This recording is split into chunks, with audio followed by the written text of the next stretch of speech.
Know thou, O son of man, I have set thee a watchman unto the house of Israel. Therefore, thou shalt hear the word of my mouth, and warn them from me. Have no fellowship with the unfruitful works of darkness, but rather expose them. Coming to you from an undisclosed location in Middle Tennessee and examining current events from a biblical perspective, this is Bible News Radio with your hosts, Randall and Stacy Harp. Here we go. There we go. Yeah, you are. I welcome you all to this show, people. This is going to be an epic episode of Bible News Radio, I guarantee it. You will want to share this out and let everybody see what's going to be on the show tonight. Yeah, you will. Especially if you want to hear the truth about stuff.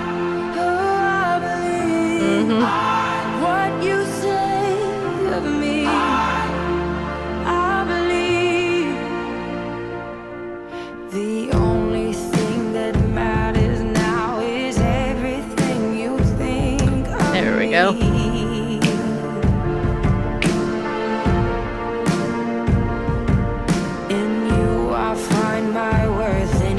I think some people are obvious.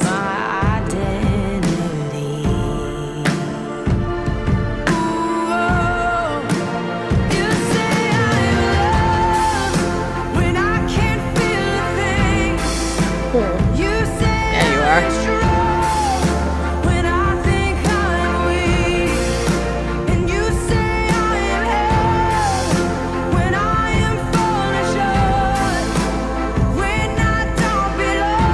So this is You Say by Lauren Daigle.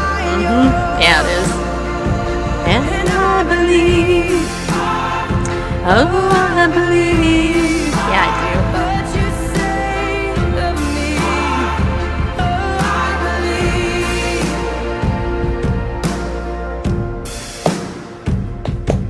All right. Taking all I have and Here we go. now I'm laying it at your feet. Yep. All right. So this is kind of like a free-for-all Friday episode of Bible News Radio. Just so you know, and I want to thank all you guys for tuning in, watching live, wherever you're at, or watching the archive. I want to thank you for that. If you do that, because you know what? It means a lot to me. Yeah, it does. And also Bareface.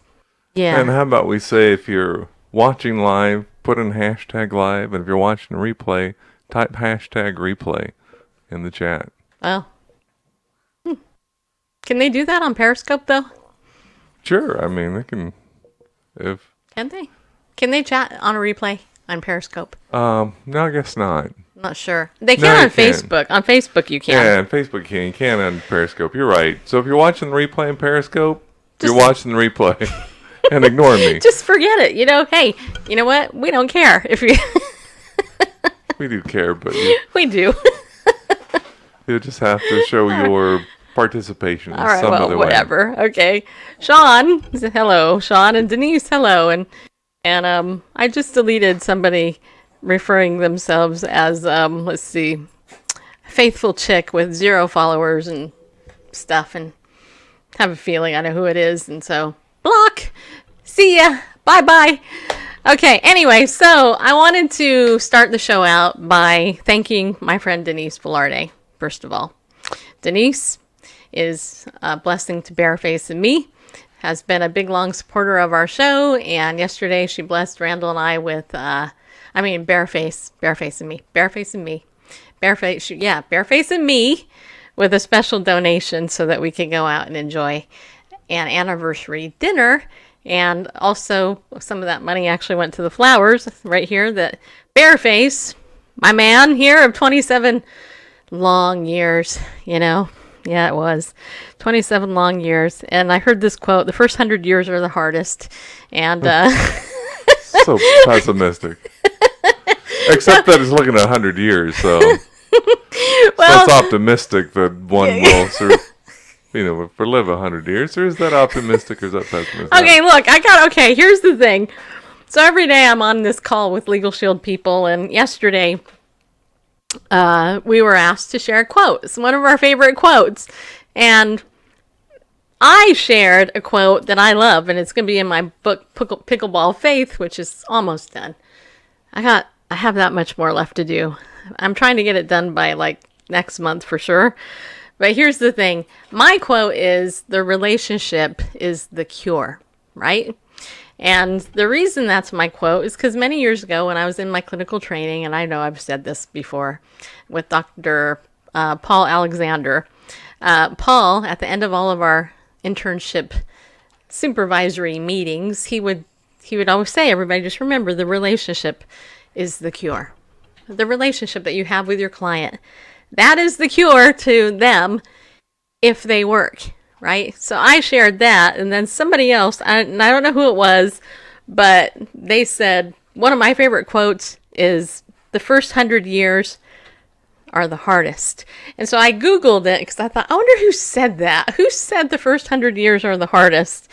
Somebody by the name of Wilson Misner, or Meisner. I'm not sure how you say that, but anyway.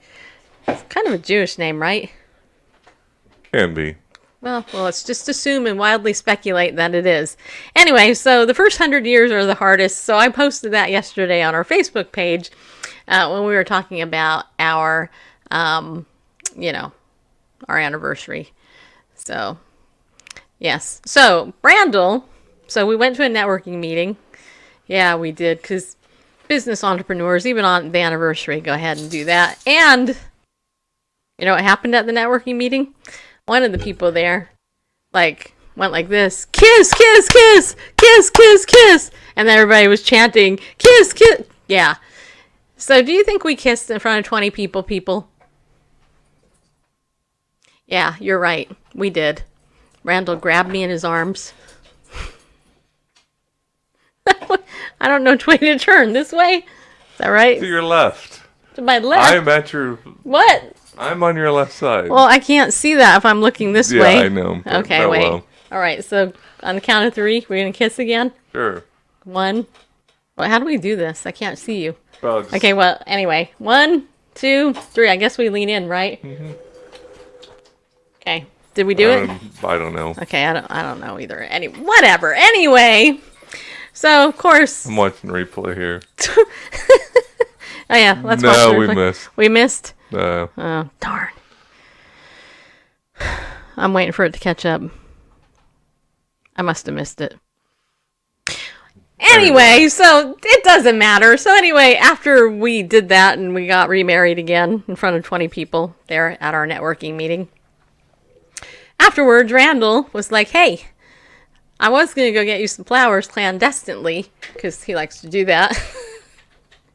And he's like, but instead, I thought it might be fun to go and have you pick out some flowers of your own. And so I was like, really? That's so cool. So we did. We went to this really lovely little place by our church, and I picked out. And she picked out. I did. I picked out these flowers. Oh wait, you can't see them now. Wait, hold on.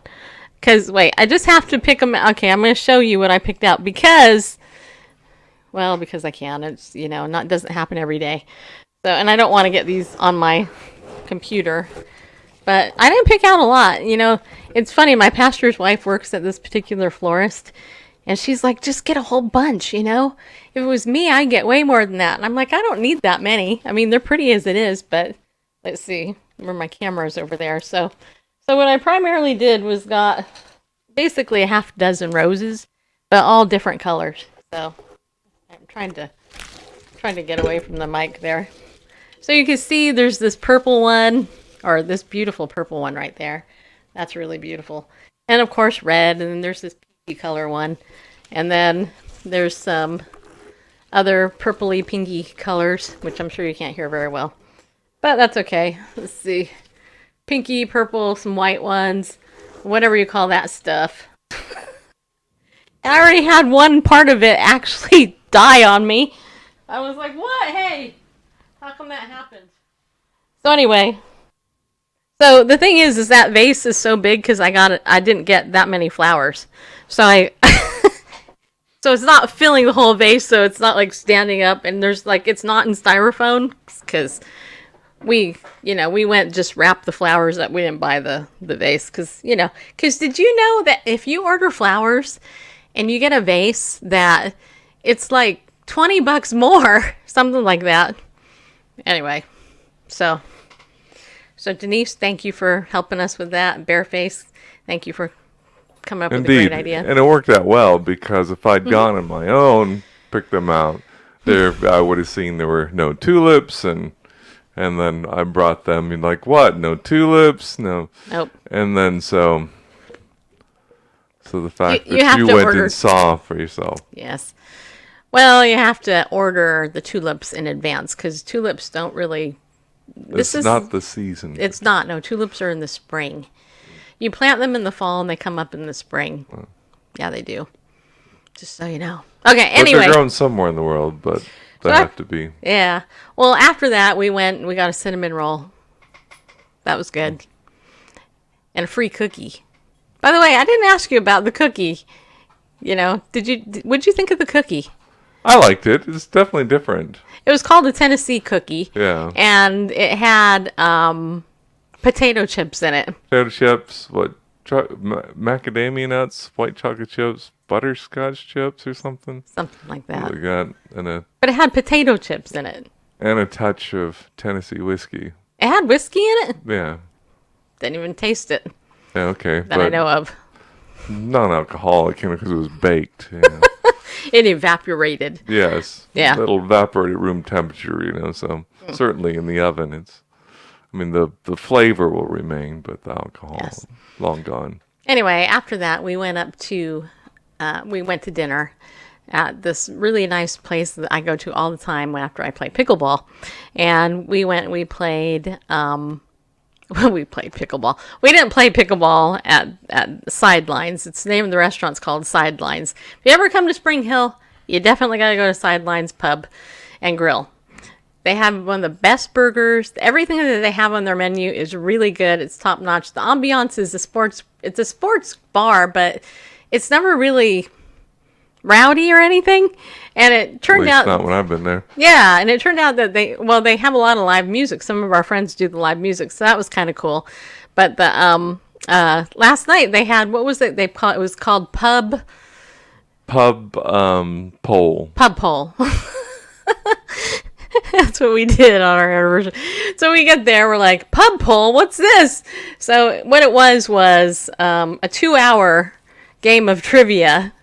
Well, not trivia. It's not trivia. It's It's a poll. Yeah, it's more like family feud. Right. And instead of 1,000 people surveyed, it's like a bunch of people in other sports bars and pubs.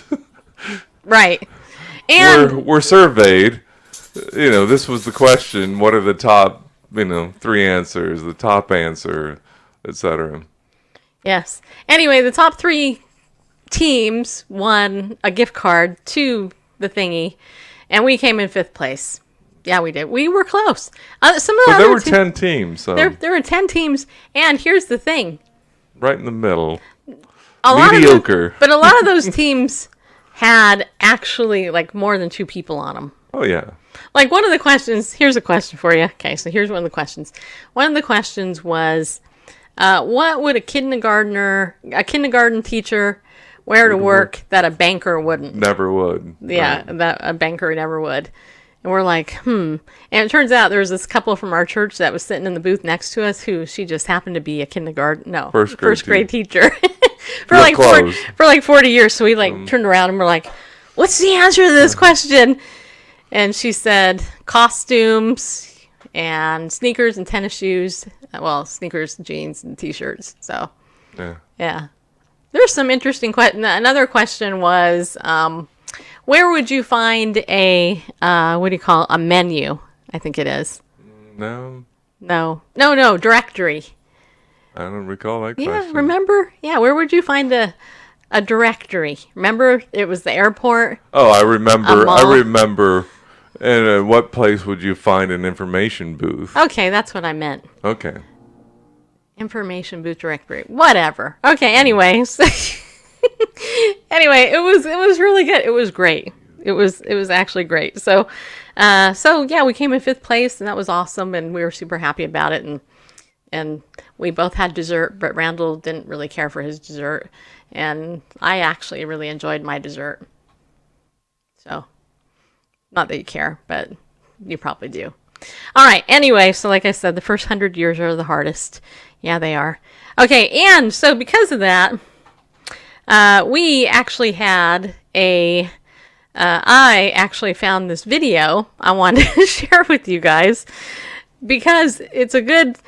Well, let's just share the video. I sent it out in my email today, and I think some of you might understand the message, but we're gonna put a twist on it, just so you know. Okay, so I'm gonna wait for Bareface to cue up this video, and the title of the video is "Where did the communication go wrong? Where did it go wrong, people?" That's the question. Right, stand by and make sure we got full volume here, because it's usually not enough for some reason. All right.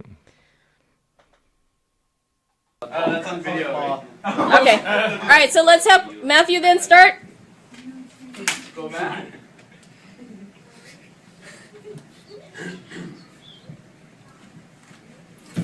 Of course, if you're listening to the archive, the audio, you can't see this, so you're going to have to come and watch the video. It's 15 minutes in, okay? Just get off there now, stop it, pause, go and watch the video, then you'll understand. What? Okay. I don't know, so you have to go. What?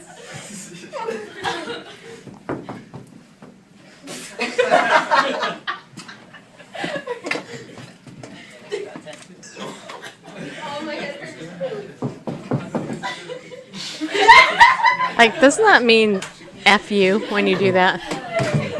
That's kind of what it looked like to me. That's like a thank you. Oh, thank you, not It's F you? like- Okay. Sorry, my bad. Oh my god. Oh no, it's not. I don't know. Wait, what was the second? Uh-huh. Ah, crap, I forgot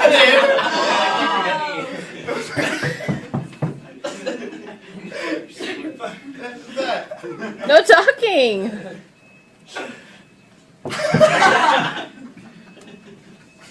Really? Okay, so what do you think it is? Okay. And let me get a picture of what the word was, or the sentence was. Okay, so, all right, so here's the thing. So this here actually is very interesting because you have a bunch of children who obviously the teacher is trying to teach a lesson to, right? So the name of the video was, "Where did the communication go wrong?"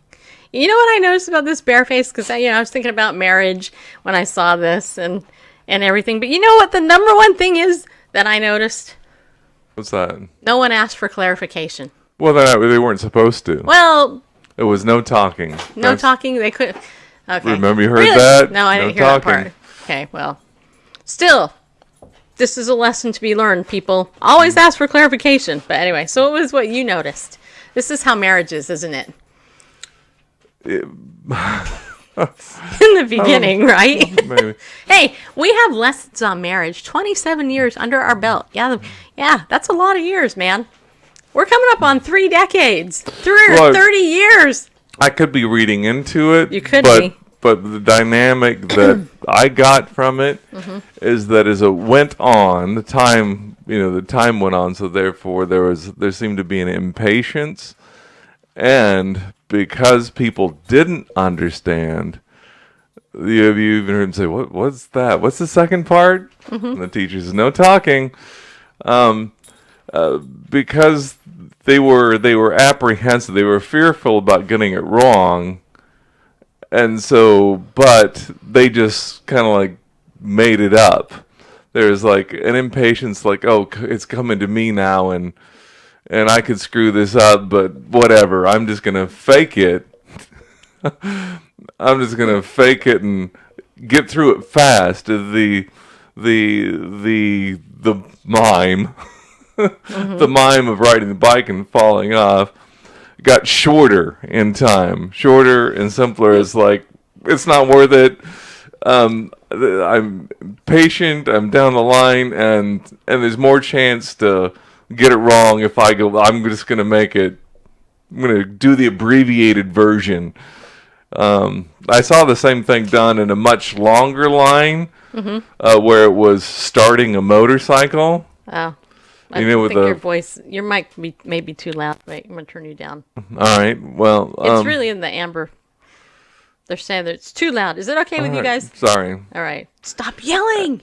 Okay. What's wrong with you? Stop it. All right. So I saw another demonstration that was at some sort of seminar, a much longer line, where it was starting a motorcycle, and so the guy mime getting on it and hitting the Kickstarter and and then revving the throttle, and that sounds fine on my end. And by the time that Just it got to I don't know 20 some people, and it was just non-resemblance. Yep.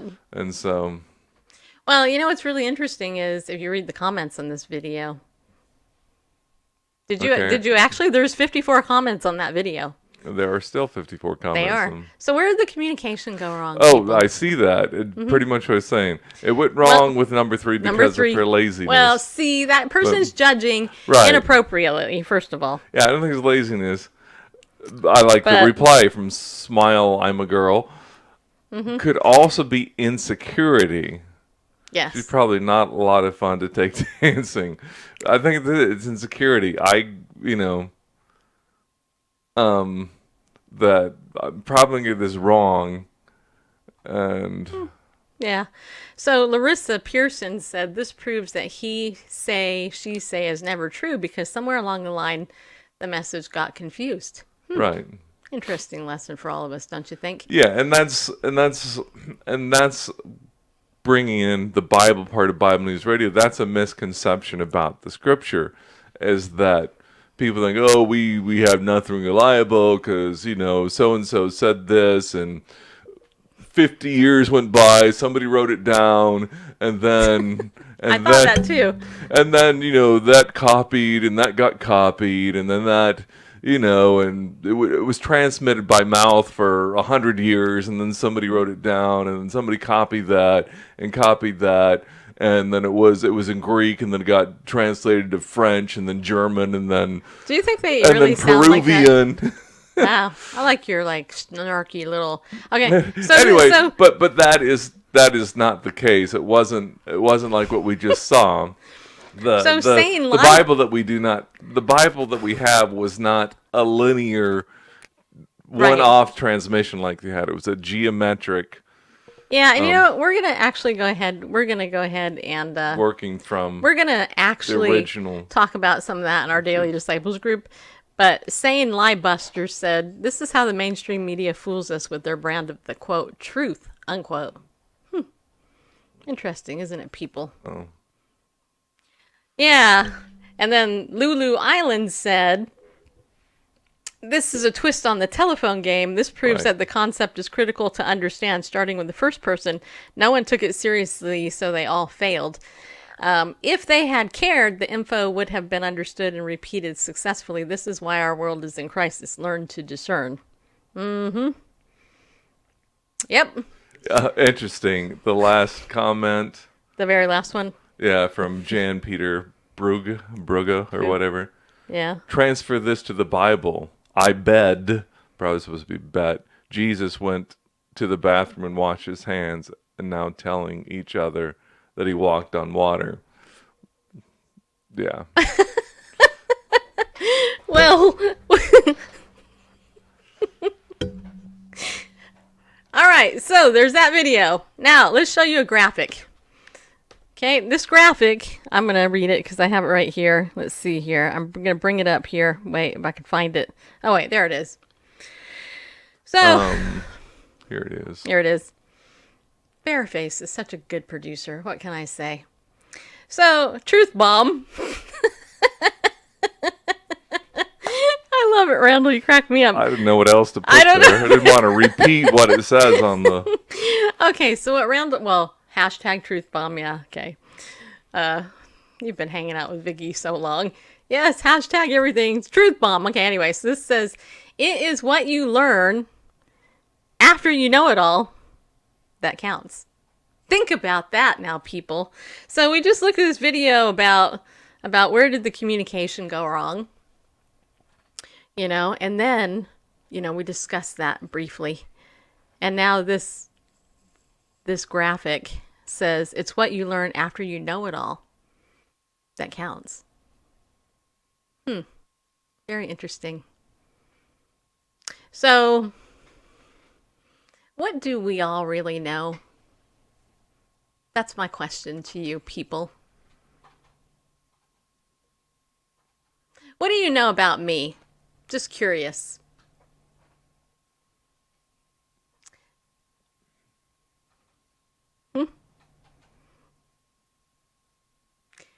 One thing you should know about me if you watch this show a lot is that I say exactly what I mean and I mean exactly what I say. I don't play games.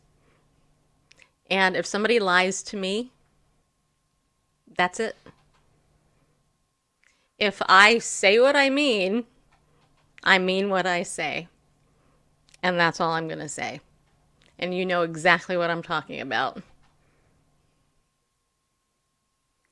If you're going to adhere and listen to gossip, some of you, you may want to go back and read the Bible. And if you're going to believe that I cannot be contacted through social media, you may want to rethink that. You know, Wednesday night, Randall and I, we went to our Legal Shield, what was it called? It was an open house. It was an open house, right. For the a Merit Web thing. provider law firm. Yes, I went. I brought my cup here, right here. And anyway, Heather Caruso, who's one of the managing partners, she was talking about uncontested divorce and how people. Well, you bring it up because we were talking about this right before the show, and this is a great point. And I want you to think about it. Well, one of the things covered in Legal Shield membership is an uncontested divorce. Why uncontested? Because, you know, when it's contested, that usually goes to a courtroom. Right. Well, either that or some boardroom where attorneys hash it out, and it's never pretty. I mean, divorce is not good in the first place. I mean, there are reasons for it. That's another show. But anyway... But uncontested divorce is part of the membership because both parties, we want out of this, and then it can be done on paper, and there's no blood, sweat, and tears in it. And it was brought up by one of the associates that a client wanted to do that uncontested divorce, and said this woman had said that her deadbeat husband, she hadn't seen him in 6 years. I thought it was 20 years. Or whatever it is, Anyway, it was a long time. Yeah. It was a long time. And so, well, of course it's uncontested. And of course the attorney said, well, no, it's not. That's an assumption. Mm-hmm. I mean, just because he's not present, we don't know it's uncontested until we can contact him. And he's got to sign the form that says this is uncontested. And so the assumption, well, he hasn't talked to me in 20 years or 10 years or 6 years or 6 minutes. Of course it's uncontested. Well, it doesn't work that way, especially in a court of law, especially in the legal system. Mm-hmm. It's hearsay. Right. If she's saying he says or he's not saying, I haven't talked to him, and he's not around, so obviously it's uncontested. Well, no, it's not. We don't know until we talk to that source. And she mentioned one of these cases that had come up, well, where this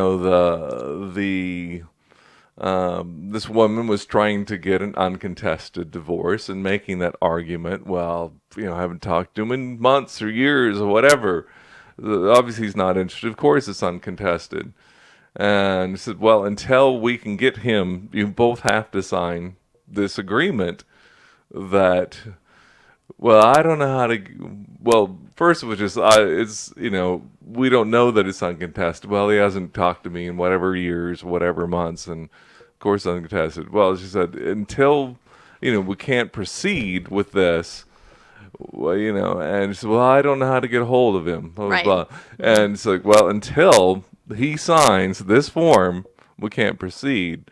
She said, wouldn't you know it, within the hour, she had contacted him, got a hold of him, and then someone said, in the audience, when associates, well, my grandma or whatever, my aunt used to say, where there's a will, there's a way. That's right. And it's like, yeah, when it becomes important, you'll find a way to, make contact. I mean, there's always, this is the 21st century, people. No one, unless they've moved to a foreign country and fallen off the grid, and changed their name and, Yeah.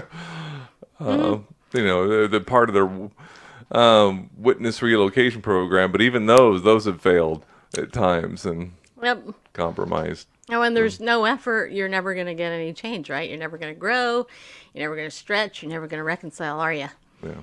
Right? Yeah. So there's different ways you can communicate through social media. You can use email. Well, it's not social media though. Well, but And like if you communication. when I mean besides social media, Yeah, you besides. can pick up the phone and call. You have the person's number, right? Yeah. Okay. Social And media communication is fraught with risks. You have and email. error. You actually have an email address. You could actually email, right? Yeah. So if somebody's saying that they can't get in touch with you, or they're blocked or something, then Maybe it's I don't want to get in touch. or maybe it's because they lie, and that's part of the problem that needs to be dealt with, and they don't want to deal with it. Well, ultimately, it's because I don't want to.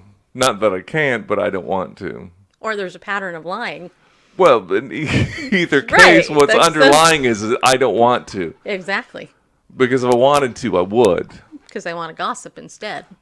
Yeah. Those are just reasons, just throwing them out there, just so Yeah, you know. but whatever. So- The core of it is I don't want to. And the thing is you can't actually, succeed in marriage if you live that way.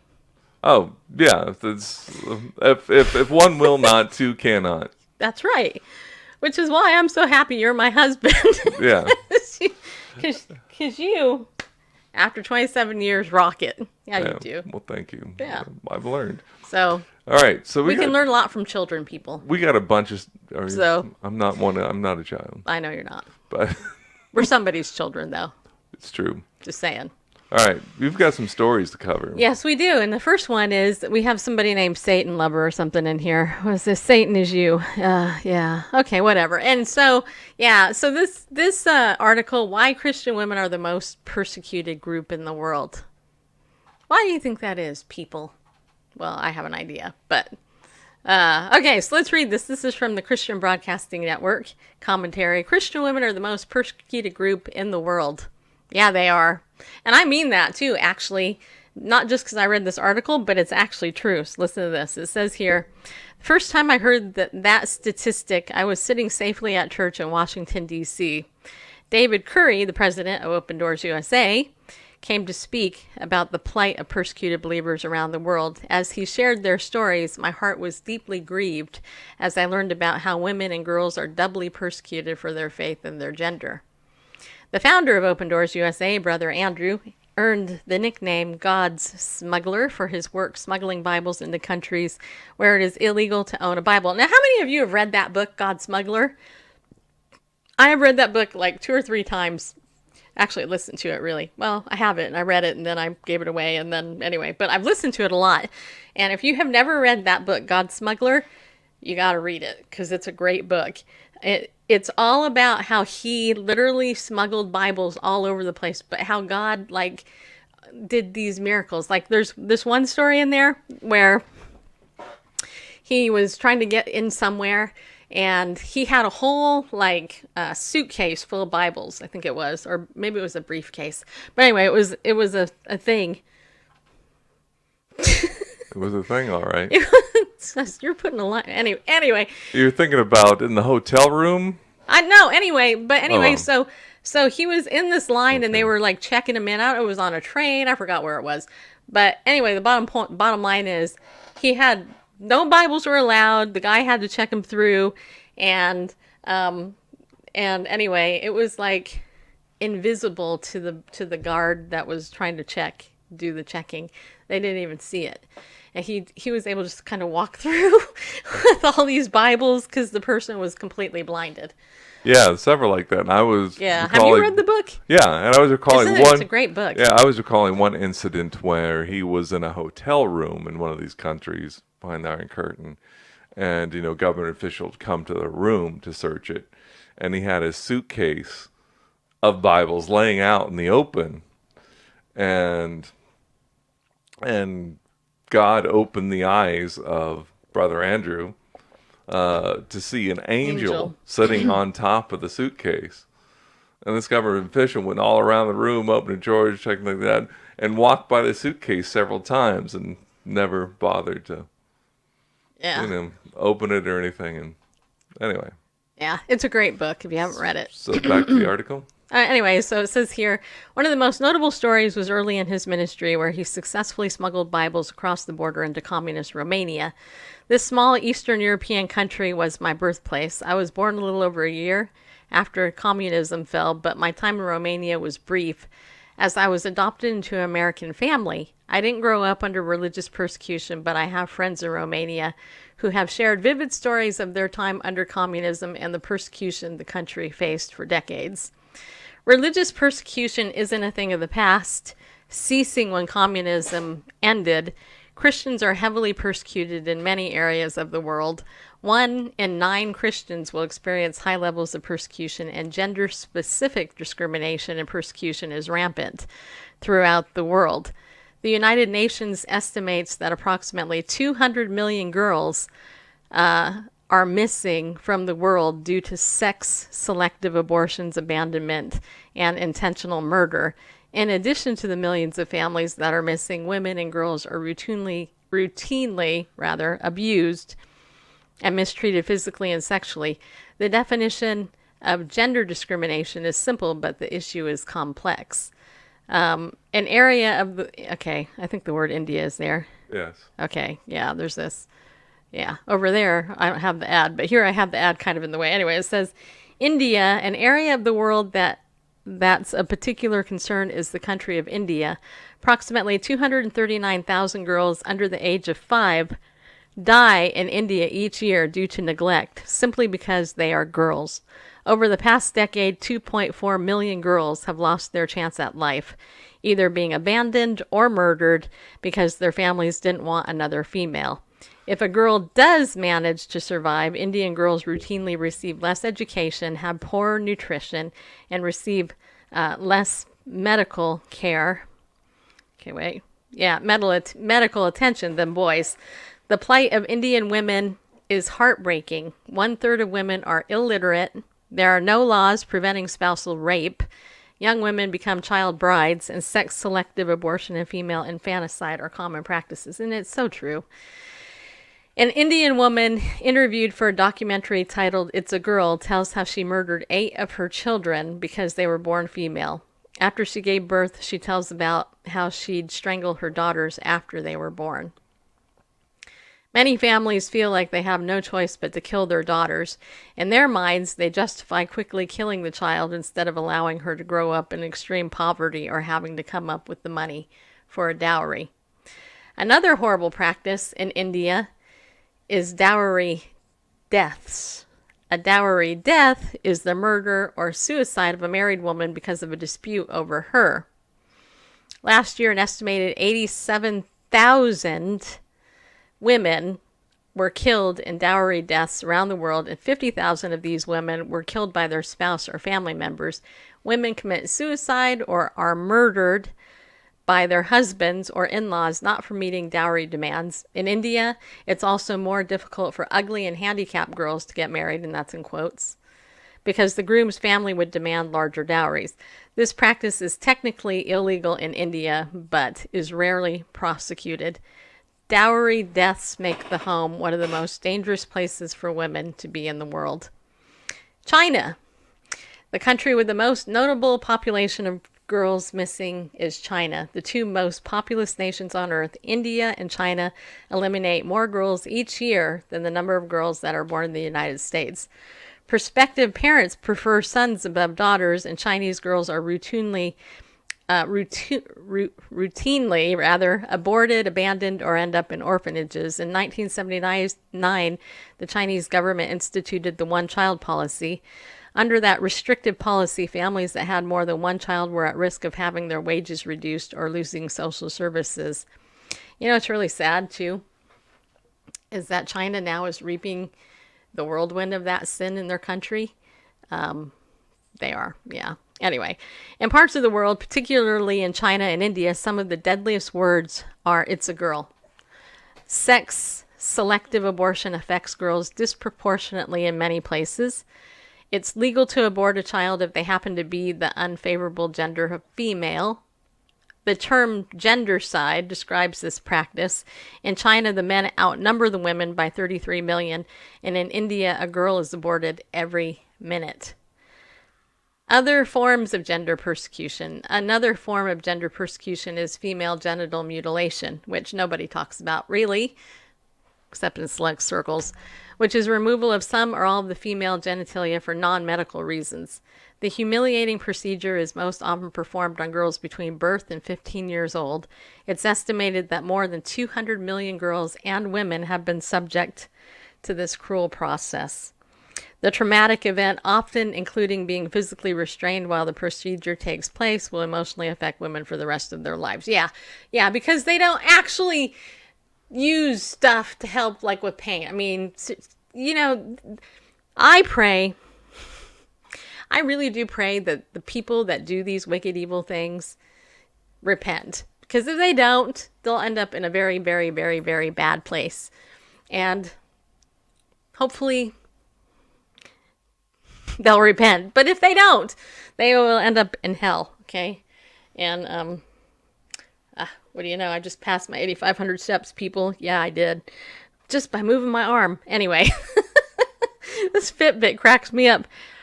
Yeah, it's just, you know, there is a special place in hell. Let's put it that way for these people. Anyway, an issue that's received attention over the past few years is the issue of human trafficking. According to the International Labor Organization, there are an estimated 40.3 million victims of human trafficking globally. And 75% are women and girls. The issues highlighted so far are just a few of dozens of examples where women and girls are discriminated against and persecuted just because of their gender. And then this article goes on to talk about Christian women and persecution. Let's zoom in a little further and talk about the plight that Christian women face around the world. Women are already discriminated against because they're women, but when they are found to be Christians, the suffering and persecution against them increases. Christian women are doubly persecuted.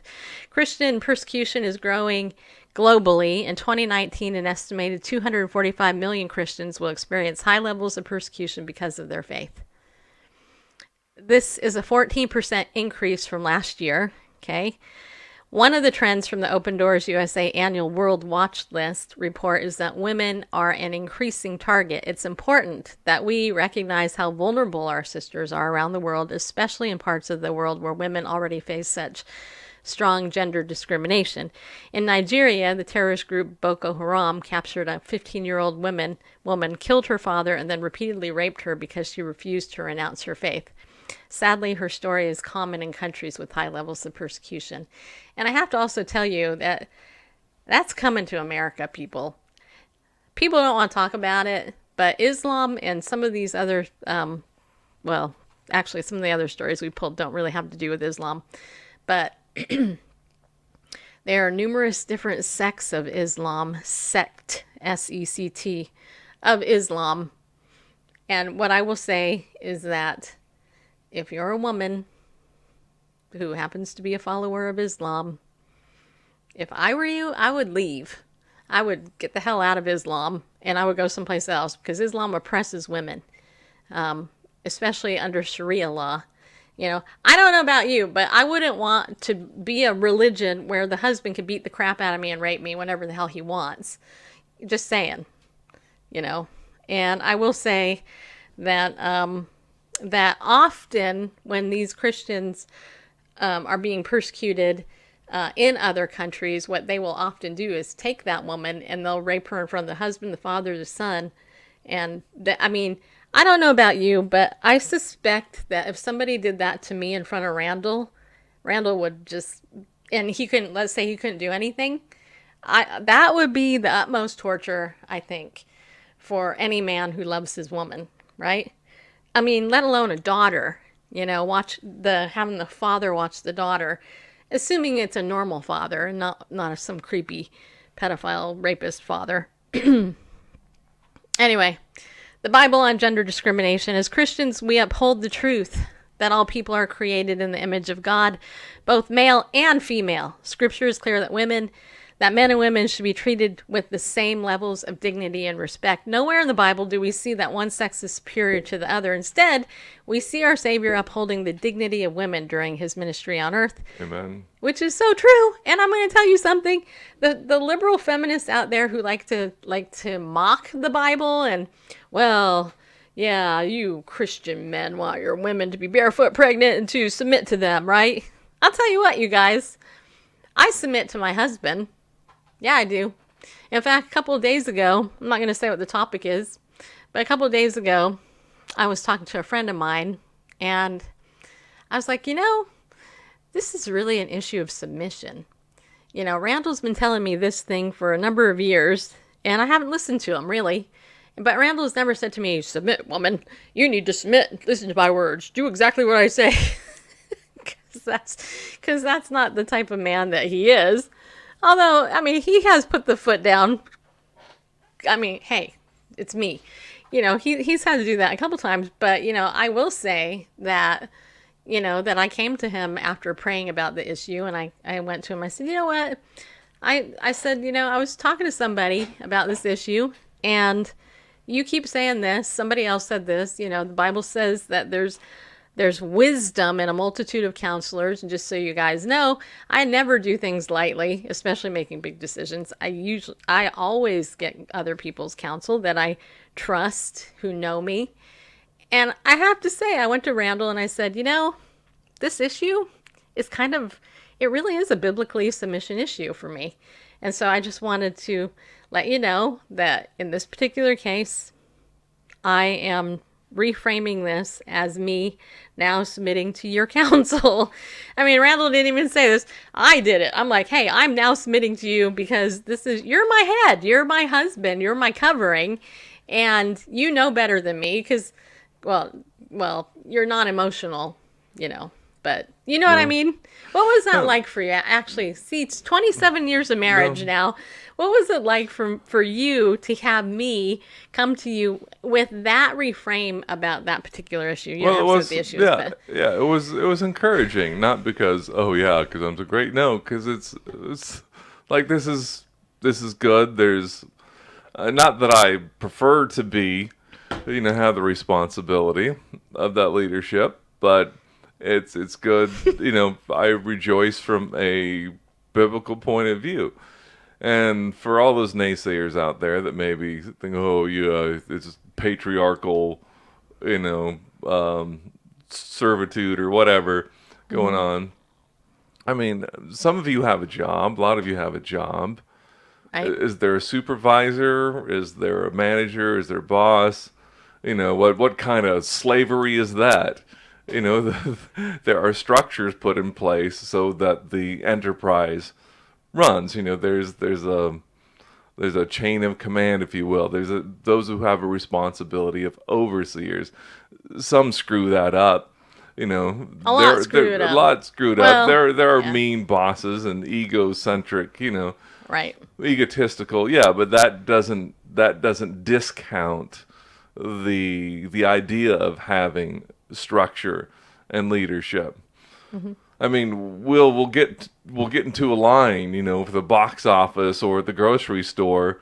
We have some order, Why do we have to? Why would we just throw that all up? Why don't everybody just rush the, cashier and just push each out of the way? And every other place in our lives, we see the benefit of order, having some sort of structure, and the Scripture provides an order of structure for the assembly, for the church, for the home. From parents to children, husband to wife, all this, and so that it's not a free for all. It's not an anarchy, right? And for me, and with that is a responsibility. Yeah, there are husbands that are jerks and egotists and give marriage and men a bad name. But if you follow follow biblically.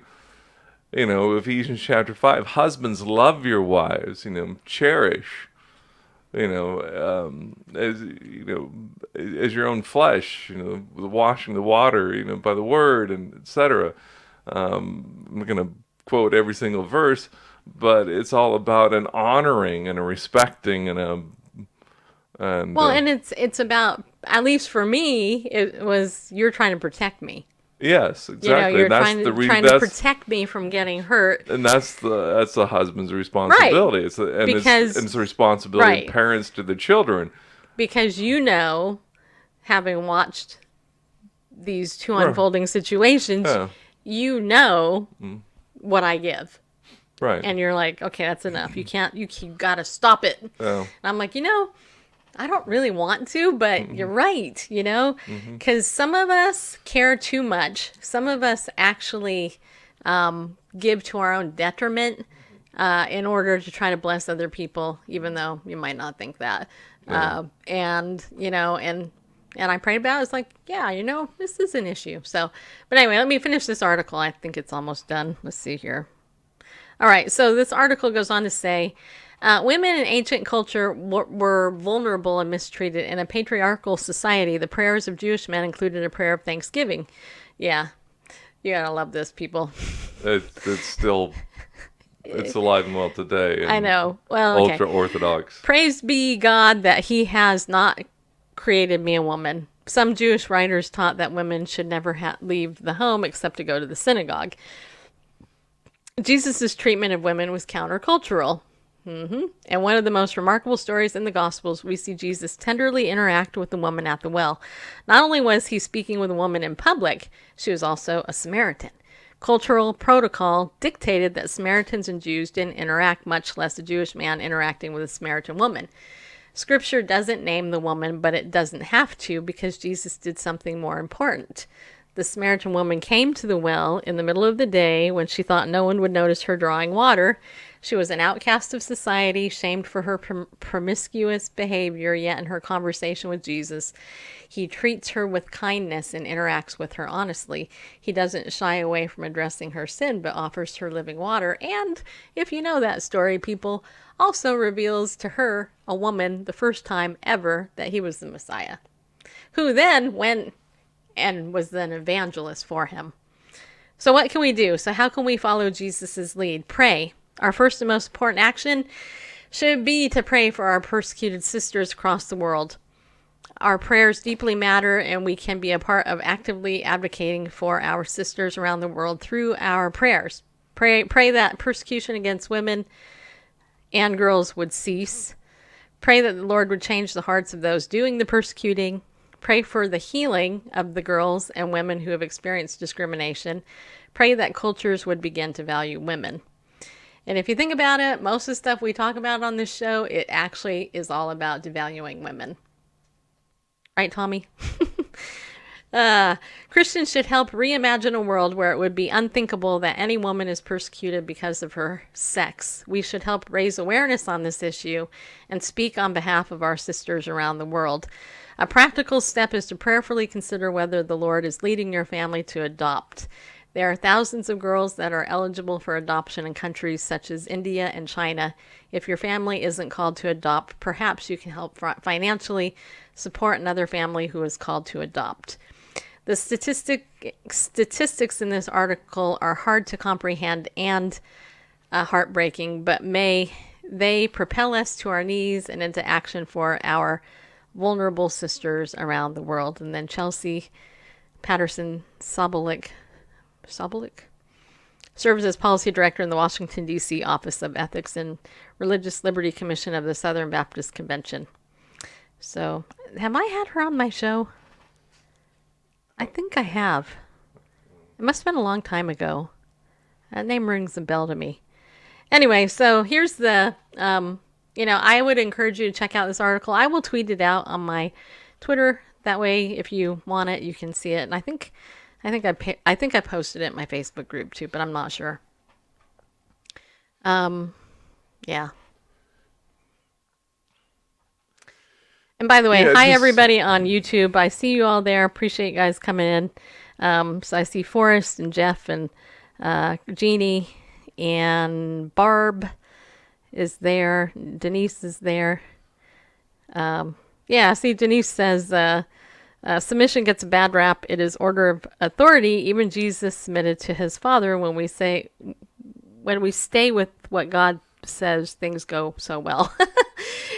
Yes, and that's difficult. And Gina and Tommy and Danielle and Jennifer was in there a minute ago. Periscope World Traveler. All right. Hello, people. And I know there's others of you watching. Hello to all you people. Because you're people. Yeah, you are. Okay, anyway. So, yeah. All right, so, I wanted to... Let's do the Jerry thing that I sent. Okay. I don't know how many of you guys know Jerry Erb. She is a friend of ours on Facebook, and she's been a viewer of our show for a while. She sent me a GoFundMe page, and we're going to go ahead and put this up in case you guys don't know about this need. She didn't actually ask me to do this. She just sent me this so I would donate, but my finances aren't that good. But anyway, so this is... Jerry is in the picture, and Jessica Erb, I guess, is her daughter. And it's titled Disabled Vietnam War Vet in Need of Financial Help. So you guys can read this, but it's kind of lengthy. But I will read some of it. It says here, these are my parents, Tom and Jerry Erb. On Thanksgiving of 2018, my mom and my sister found my dad unresponsive sitting in the dining room in the middle of the night. After being rushed to the hospital, it was discovered that my dad was in acute renal failure. After that, things just spiraled out of control. He had previously broken his hip as a result of a fall, and during surgery developed a blood clot in his left leg that required another surgery, femoral... I don't know how to say that, but anyway. The doctors had been following that leg since, as he never really obtained full circulation back after the bypass surgery. Anyway, you can go on, you can read it all. Anyway, bottom line is they're looking for money to add, well, I guess medical expenses are the issue. So if you have any money you want to donate to them, it looks like they're looking for about $10,000. I don't have an actual direct URL, but if you go to GoFundMe and just search Disabled Vietnam War Vet in Need of Financial Help, Or take a screenshot of the... Yeah, or you can just screenshot URL. it on wherever you're at. As God leads, you can do that. God led me to share it with you, so that's what I'm doing. Okay. Also, if you want to donate to us... Denise actually used my Give, Send, Go page over there. Thank you, by the way, Denise, for using that. When you use Give, Send, Go, you're not using GoFundMe, which discriminates against Christians and stuff. So, we are looking for help. If you want to donate to us, us. There's the thing. Just give as God tells you to do. Okay, I'm not going to beg you or plead or anything. I'm not that way. But you can give there, or you can go to BibleNewsRadio.com/give. You can give there. And all of you that do and have, we totally appreciate it. And thank you for that gift. I mean, it means a lot to us. And it helps us more than you know. Ariel Ministries also. is our sponsor, at least through the end of the year. Ariel is a Messianic Jewish teaching ministry. Dr. Arnold Fruchtenbaum founded it over 40 years ago. And I have to tell you, it's great Bible teaching. If you really want to be discipled, get some of their good stuff there, okay? You can save 20% when you use the coupon code Bible News, which is super awesome. Yeah, it is. Bible News, people. Also, I have a goal this month with Ladies of Justice. I just happened to get this brand new Ladies of Justice cup here. I guess it's a tumbler. It's super cool. It has my name on it. Isn't that neat? One of my new friends made that for me. And anyway, so you guys know I sell Legal Shield. I believe in this product. And now that I've gone to the Merritt Webb attorney provider law firm open house the other night, I actually got to meet the people locally. And there's really not that many of us here locally. But sitting through almost a 90-minute presentation at that provider law firm, talking, with the one of the, what do you call it? Attorneys. What is she, a founding partner? I guess that's what. Yeah. Yes. Anyway, listening to her and listening to how Legal Shield picks their attorneys, all that. So here's something you need to know. Number one, if you sign up with Legal Shield, you're going to get unlimited calls, letters written on your behalf, phone consultations, all for $25 a month. And that covers your whole family, okay? And yes, I want you to have this. One of the things that Heather was talking about, because you also get contract review, up to 15 pages, you get that free. One of the things that she said that just really blew me away, and I thought, oh my gosh, this is like so smart. She said that so many people will contact the law firm after they sign a contract in order to get out of it. She said it would be so much easier if people actually took the time to review the contract first before they signed it. And, anyway, so she talked about that. Have it reviewed. Yeah, have it reviewed. But it takes time to do that. But at the same time, our service makes it really easy. And if whatever party you're dealing with, if you say, well, I'd like to have this reviewed by my attorney, you don't have time for that, and they try to pressure you to sign it, well, it's probably not in your favor. Right. Just saying. Well, and, I was talking to a friend of mine today, and, he was saying that a lot of people like to plead stupid, like ignorance about, like, the tax law or whatever. And, if you go before a judge, they were not going to go, oh, I'm so sorry you didn't know the law. Whatever, but I will say this. I will say one of the other things that we learned is, with Legal Shield, there's a 90-day waiting period for uncontested divorce, adoption, name change, and I think a couple other things. And what I really want to hammer home to some of you is that if you know people who are in this situation, they're trying to get a divorce, or they have adopted somebody, or they need a name change because they got married or something. There is a 90-day waiting period, but here's the thing. Our service, just as an example, what it does is, like, let's say for the divorce, the uncontested divorce. Let's say somebody comes to me in Tennessee and they want a uncontested divorce. They got to wait 90 days. The paperwork is filed. Legal Shield will file the paperwork, okay? And there's fees to do that, okay? That's not free. Those filing fees need to be paid. It's not the attorney's fees. What is free, or what I was going to say, is the attorney's fees. Now, I don't know about you, but in California, the average attorney they charge like $400 an hour. Nationwide, it's probably $350. It depends on the state that you're in. It also depends on how long the person's been an attorney and what area of law they actually practice, okay? For Merritt Webb, my attorney provider law firm, anybody in Tennessee that signs up, this is the law firm that you get. The average attorney's been there between 14 and 20 years. So that's not a, that's somebody who's been doing the work for a while. In order to be a Legal Shield attorney, you have to be an attorney at least 2 years with a completely clean record. You can't have any strikes on your record, ethics-wise. We Legal Shield attorneys are also held to a higher standard because they have all these things that they have to do. The law firms are kind of like, I had one friend, and I'm just saying this because just so you guys know, I had one friend say, well, I don't want an attorney with you because the lawyers are too cheap. I don't want a cheap attorney. They're stupid. And I'm like, I don't know where you're getting that idea. Do you know that every month Legal Shield pays these law firms huge amounts of money? Okay. And I asked them, I said, well, how do I actually explain to somebody with that mindset that they're not getting a cheapy attorney? And the way that they explained it, I thought was really good. They said, do you belong to an HMO? It's basically the same idea, right? So the attorneys are top notch.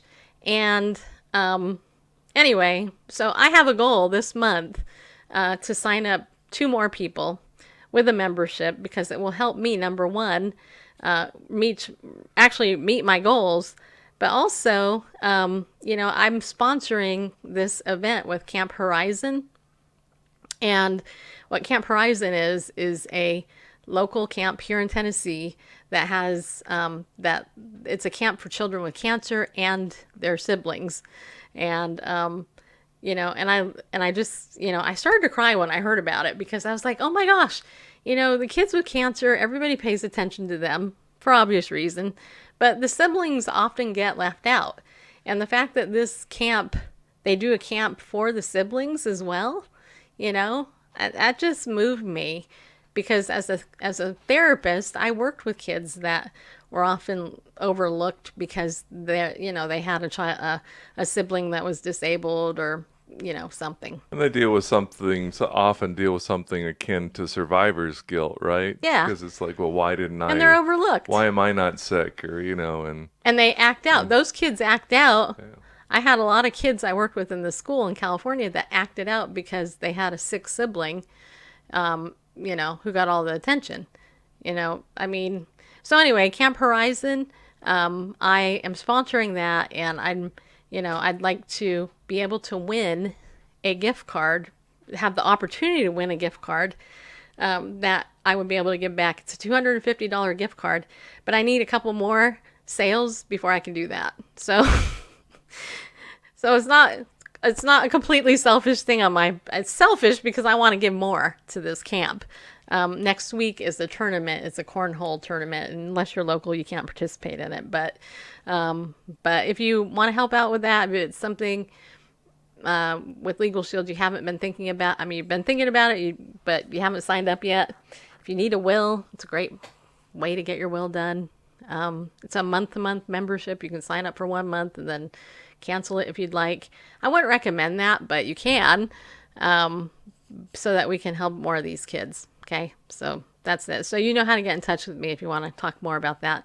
Also, identity theft protection is very, very rampant. Hey, Oddvar, if you don't have your identity theft protected, if you don't have your identity, well, let me put it this way: if you don't have your stuff monitored, you really should get it monitored. This week, I will tell you what happened to me here in Spring Hill, and I actually even posted this article on my Facebook page. But this week, when this was supposed to be delivered to me, it didn't show up. I got delivered, and Randall and I went out. We couldn't find it anywhere. So all my neighbors are friends of mine on Facebook, so I sent them all private messages. I said, hey, did any of you guys get my package I was waiting for? And they're like, nope, and I'm waiting for this. One of them said, I'm waiting for a debit card. I don't think it's going to show up. Another person said they got an Amazon package that was opened and emptied. Anyway, long story short, mine came the next day after I filed a report, but it also turns out in my neighborhood, apparently, somebody's been stealing mail. So, I'm like, dang, right here in little dinky Spring Hill, criminals have come, So you should just get your stuff monitored either way. Okay. If you don't want to do it with me, you can do it with somebody else. But I prefer you do it with me, because I am your sweet and lovable host after all. And by the way, all the info is down there. Down there. And our Amazon store, too. If you haven't checked out that store, you should go there. Check it out. Do some shopping. However you want. Okay. All right. We still have a couple of stories left. More than a couple. I know. Okay. So the father of Utah. We're going there. Yeah. I figure the other stories are actually, we may as well hit those tomorrow since they're all the same topic. But anyway, okay, so did you guys hear about this? Elizabeth Smart's dad came out as gay. Did you guys see this story today? Yeah. Well, anyway, so father of Utah kidnapping survivor Elizabeth Smart comes out as gay. When I saw this, I was so sad. It says here, the father of kidnapping survivor Elizabeth Smart has come out as gay, describing the decision as a huge relief. In a letter shared on his Facebook page Friday, Ed Smart, who is 64, said he no longer feels comfortable being a member of the Church of Jesus Christ of Latter-day Saints. Which is good. Yeah. Which opposes gay marriage and same-sex relationships, but preaches love and compassion for LGBTQ people. Smart told Salt Lake City's KUTV that he struggled with this for most of his life. I have mostly watched in silence for years as many LGBTQ individuals, both in and out of the Church of Jesus Christ of Latter-day Saints, have been victims of ridicule, shunning, rejection, and outright humiliation, Smart wrote. He added, I didn't want to face the feelings I fought so hard to suppress and didn't want to reach out and tell those being ostracized that I too am numbered among them, but I cannot do that any longer. The Smart family gained national prominence in June 2002 when Ed went before TV cameras to plead for help finding his 14-year-old daughter Elizabeth, who had been kidnapped from the family's Salt Lake City home. Elizabeth Smart was found alive 9 months later. Smart and his daughter have since become advocates for other kidnapped children. Smart said he's sorry for the pain caused to his longtime wife, with whom he has 5 children. He filed for divorce on July 5th. Utah court records show. You know, I love my family and always will, Smart wrote. Lois has been a loyal wife and extraordinary mother who has had to endure an impossible part of this journey. I deeply regret the excruciating pain that has caused her. But not enough to... Right. Elizabeth Smart, now a 31-year-old mother of 3, said she's deeply saddened by her parents' separation, but that nothing could change her love for them. My parents taught me as a young child that they would love me unconditionally no matter what happened, she said, without referencing her father's orientation. Their decisions are very personal. As such, I will not pass judgment and rather am focusing on loving and supporting them and the other members of my family. Ed Smart first came out to family and friends via Facebook Messenger. The Deseret News in Salt Lake City first reported about the post. He said in his statement Friday that he's grateful for the love and support he has received so far. It was, as I've said, incredibly hard getting to this point, and I feel for so many that are struggling in my situation, trying to make the decision of whether to come out or remain closeted the rest of their life, he wrote. That decision is deeply personal, but liberating. So, yeah. It's a,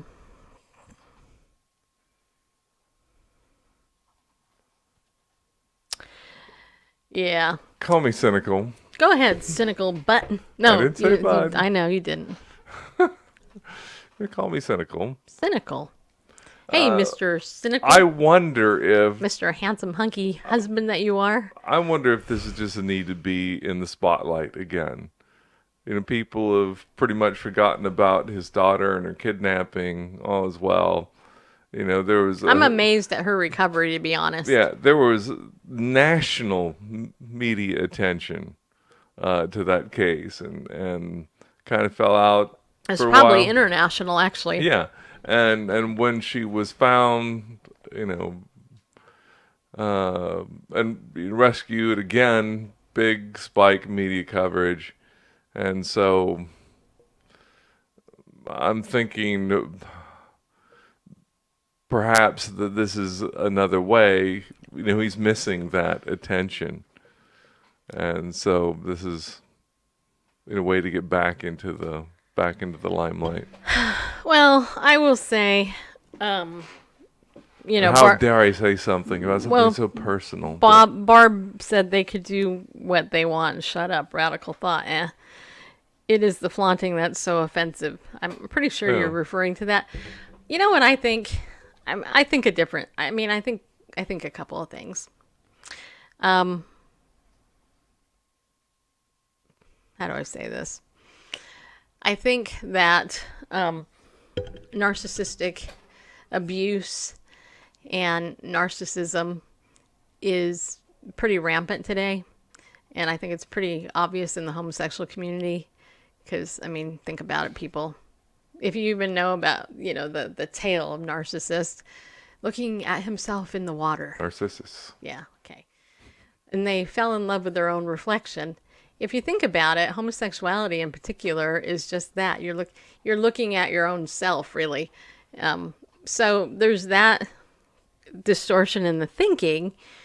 But what really bothers me, and this bothers me personally as well on so many levels, is that when a victim speaks up, now let's just bring this just out for a second. Suppose this had been Ed Smart's wife, Lois, who came out to the media and talked about how she is heartbroken, broken, devastated, crushed beyond words, that her husband has now betrayed her and demolished their marital relationship. How the heck do you think the media would respond to her? Wait, I'll tell you. They ignore or blame. It's your fault. She would be doubly victimized. Exactly. Mm-hmm. Just like how if you're trying to clarify a point in a conversation and get clarity and you're constantly being told, this isn't, I've done the best I can. Okay, I'm seeking to understand, but if you are not mature enough to explain yourself, don't get mad at me if I shut the door. It's like, what do you want? It's that time. It's the time for the cat to interrupt the show. Actually, you know what I've discovered? What have you discovered? Isn't he cute? He is. Mostly. Yeah, you are. What I have discovered is this cat loves to be combed. I don't know why I just discovered this. I've had him for 10 years. But my aunt sent me my grandmother's brush and comb. I know, that's weird, isn't it? I'm not using it on my hair, but I thought, I hope that she's not washing. My aunt. But she's a cat lover, so she may still be cool. Well, anyway, so I started using this comb. It's a plastic comb on Gideon, and now Gideon's like all over me constantly. You should see how much he loves this comb. It's hilarious. Grover, on the other hand, he's like, Mom, do you have to comb my beard again today? I'm like, yeah, I do. You have to look spiffy, mister.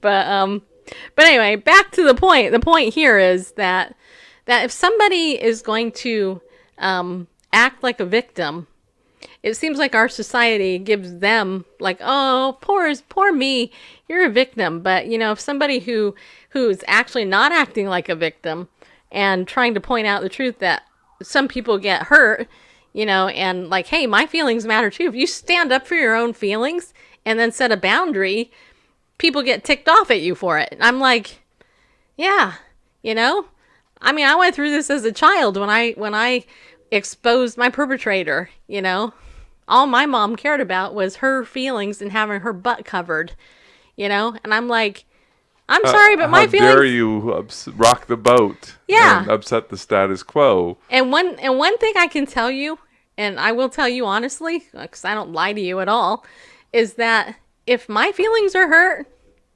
I'm going to talk to you about it. And if you want to be avoidant with it, then I will pursue it for a while, and then after that, that's it. You're gone. Because my feelings are my feelings, and I have a right to my feelings, just like you have a right to your feelings. And I am so sick and tired of people, especially in the church, acting all spiritual and stuff, but not dealing with their own crap. I've dealt with my crap, just so you know. It's so funny, too, because I can sniff unhealthy people a mile, not even a mile, well, pretty much a mile away.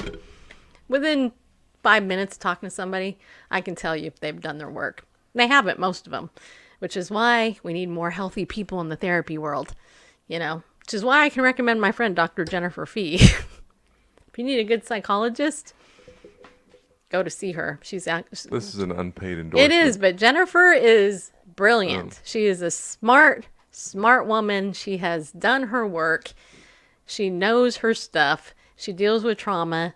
She's excellent at what she does. And anybody would be a fool not to have her as a therapist. If you're in her area in California, if you need a therapist, you live in California, check her out. Yeah, not to discount that. I totally agree. But since we've got 10 minutes left, the story about the Illinois governor is short. Okay. And it kind of hinges on what we just looked at with Ed Smart. Okay. Do you want to do it? We've been talking about... you want to read it? You want me to read it? Why don't you read it? Okay.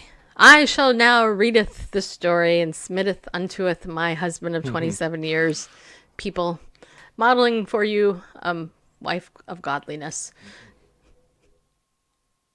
Hopefully you thought that was funny, people. Did you think that was funny, Bareface? Somewhat, yeah. Okay. All right. So it says here, Illinois governor signs bill mandating LGBT history curriculum in all public schools. I actually had 2 people send me this week. So Illinois has passed a law requiring LGBT history to be taught in all public schools. Yeah, they have. Governor J.B. Pritzker signed House Bill 247. Is that really the guy's name? 246. Sorry. On August 9th, with the objective of encouraging a more diverse history curriculum. HB 246 said the provisions are in the public interest for the public benefit and to serve secular public purposes. Public benefit? I just want to say something here. I'm just being honest. I'm trying not to say the word pubic when I read public, but pubic is going through my mind. Why? I don't know. But just so you know, I just had to confess that because... That's too much honesty. Just saying. My eyes are glazing over. I forgot to put my eye drops in before the show. And so, my eyes are tired. So that's what I'm... Just so you know, in the event I say that word... Maybe I should do I didn't mean to say that word, but I'm just saying that if I happen to say it, then you know what I'm trying to say.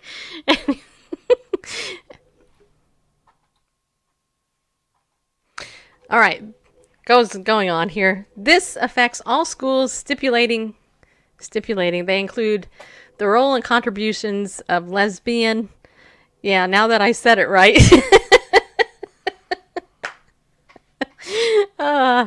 See how much influence I have over you. You are now going to think of that word, aren't you? Yeah, you are. Now we're going to reverse that for you. Just so you know. You are now free from that word. Public. Sorry, that was bad.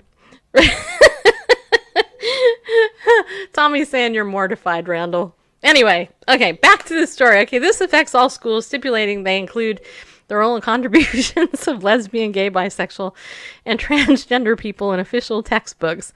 It also includes a section that allows the state education department to implement rules as necessary for the law to be enacted, and quote, to ensure the religious neutrality of the textbook block grant program. Governor Pritzker said the LGBTQ community won't just have a seat at the table, they will be equal partners in the fight to make equality a lived reality for all. Okay.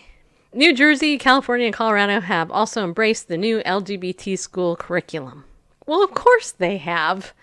Those disapproving of the new course outlined expressed their opposition on Twitter. Sam Coyle, Mr. Evildoer, says here, public schools to teach perversion. There was a time when teachers had Bibles on their desks and we could promote Christian values. Time to quit being silent and take action. Parents should be marching and protesting. I was just kidding about him being an evildoer, okay, just so you know. Broadside News said, TBH. I don't know what that means. TBH. The following paragraph is equally disturbing. The role of labor unions in their interaction with government and achieving the goals of a mixed free enterprise system. Okay.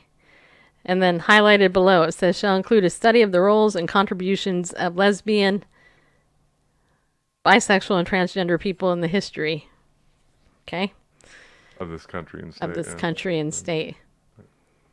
But you know the problem is they won't do it right. They will do it wrong. Okay, WAND TV news. It'll be WAND, WAND.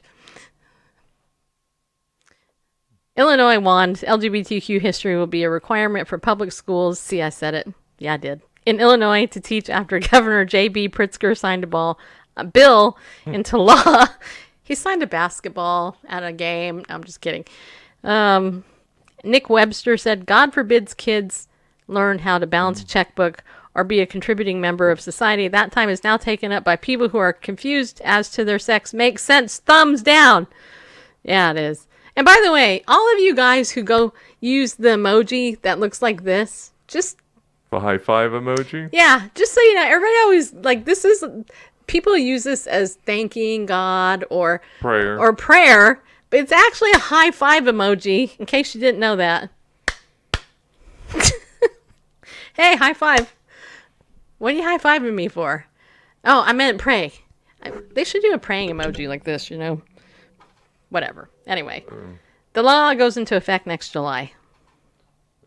And there's only 75 comments on this one. Yeah, there is. I'm not going to read them. But, yeah.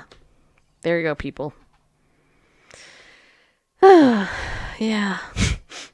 And I feel like I'm getting congested. You know why? I bet it's the flowers. So I went and saw my dad today. I know you care about that because you love my dad as much as I do. Well, maybe not. But you love him a little bit because you always ask about him. I'll let you know. I showed up and he was sitting in the chair like this. So I went up and I kicked his chair a couple times. I was like, hey, old geezer. And I kicked his chair. Because that's the kind of daughter I am. Just so you know. And he is doing great. He's actually doing pretty well. Also, people, I know some of you have asked how my feet are because you care. And I want to let you know that I went to the foot doctor this week. And number one, God bless me because I didn't have to pay for the appointment, which is super cool. And number two, I got released to play pickleball again. Yeah, I did. Which means I played pickleball today. Yep. Played good. My feet are doing good even after playing today. And so just want to say thanks to everybody who cares about my feet. And, you know, when you haven't been able to play your favorite game for like over a month, you know, Randall has watched me go through withdrawal and endure weightlifting, which is, you know, a heavy subject. That was a joke, people. By the way, Gina, thank you for the hearts. Yeah, appreciate it. Yeah, I do. Okay, so I hope you enjoyed today's show. Yeah, I do. If you have any questions about anything, feel free to contact me directly. You know where to get me. You have my email. You can get it through BibleNewsRadio.com. You can send a message through there. You can call my phone because I put my phone number on my website. Number two, you can text me if you want. Just tell me who you are. Because if you don't tell me who you are, I'm not going to text you back. Number three, you can join my text message list by texting Bible News to 33222. Unless, of course, I banned you, then I'll remove you. Just so you know. You've been warned. If you want to join Team Unstuck, you can do that. You can actually text Team Unstuck to 33222 as well. I won't block you. Unless you're mean, then I will. You've been warned. But anyway, the coaching call, that is for people who really want to be unstuck. If you decide to join and you're not going to participate, I'm going to unsubscribe you, just so you know. I am a little bit of a type A Nazi. I don't want people, because you know why? Here, I'll tell you why. Because I'm doing this for free.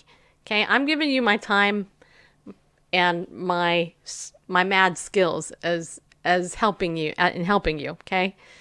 And so if you're gonna take for granted what I'm giving, I don't want you to take it. I want you to stop wasting my time, because text messages cost me money, and I don't want to be wasting them on you if you're not going to be using and actually doing the work. You know, to me, it's stupid. It's like, why give somebody a gift if all they're going to do is throw it back at you, or they're going to step on it and crush it? It's like, you know what? Forget that. You're an idiot. I will never get you a gift again if you do that, just so you know. Oh, it says it's time for me to get ready for bed. It probably is. Yeah, see, look at that. It's warned me. Anyway, so you can get in touch with me that way. Mark your calendar for August 31st, 8 p.m. Central. I'm having Darren Mell and his wife on the show, and they're going to be sharing their testimony about how Darren came out of homosexuality, and Rhonda, his wife, or Rhoda. I always get it mixed up. I think it's Rhoda. Is it Rhonda or... Well, anyway, it starts with an R. I'll have to double check. Sorry, my bad. Anyway, they're going to be on my show on the 31st of August, so mark your calendar for that. It's a Saturday. If you can join us live to support them coming out and sharing their story about how, you know, Darren overcame homosexuality and how his wife actually walked with him through actually him falling to it when they were married, and they worked through it, you know, and God's been doing some really big healing in their marriage, then, you know, I really want you to support them for a couple of reasons. Number one, coming out of homosexuality is difficult. Number two, he's done it very boldly, and his wife has actually modeled being a Christian woman.